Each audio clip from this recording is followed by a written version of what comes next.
आयताकार कांच की पट्टी रेक्टेंगुलर ग्लास स्लैब से प्रकाश का अपवर्तन कक्षा 10 के लिए। जब प्रकाश किरण एक माध्यम से दूसरे माध्यम में जाती है, जैसे हवा से कांच में, तो उसकी दिशा बदल जाती है। इस घटना को अपवर्तन, रिफ्रैक्शन कहते हैं। अपवर्तन क्या है? प्रकाश का एक माध्यम से दूसरे माध्यम में जाने पर मुड़ जाना अपवर्तन कहलाता है। यह इसलिए होता है क्योंकि अलग अलग माध्यमों में प्रकाश की चाल, स्पीड अलग होती है।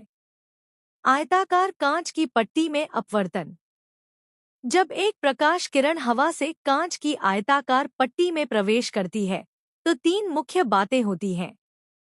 एक, पहली सतह पर हवा से कांच में किरण अभिलंब नॉर्मल की ओर मुड़ती है, क्योंकि कांच में प्रकाश की गति हवा से कम होती है।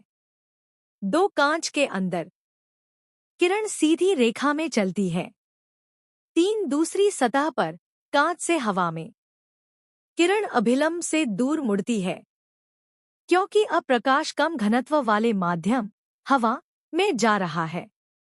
महत्वपूर्ण परिणाम: निकलने वाली किरण इमर्जेंट रे, आपतित किरण इंसिडेंट रे के समानांतर होती है, लेकिन वह थोड़ी सी एक और खिसक जाती है।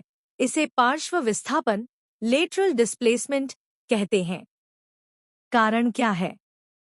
कांच की दोनों सतहें समानांतर पैरेलल होती हैं, इसलिए अंदर मुड़ने के बाद बाहर निकलते समय किरण फिर से सीधी हो जाती है और मूल किरण के समानांतर हो जाती है। स्नेल का नियम, स्नेल्स लॉ, जहां आपतन कोण, अपवर्तन कोण, अपवर्तनांक, रिफ्रैक्टिव इंडेक्स। संक्षिप्त निष्कर्ष, एग्जाम पॉइंट ऑफ व्यू। आयताकार कांच की पट्टी से गुजरते समय प्रकाश किरण दो बार अपवर्तित होती है और अंत में मूल किरण के समानांतर निकलती है, परंतु पार्श्व विस्थापन हो जाता है।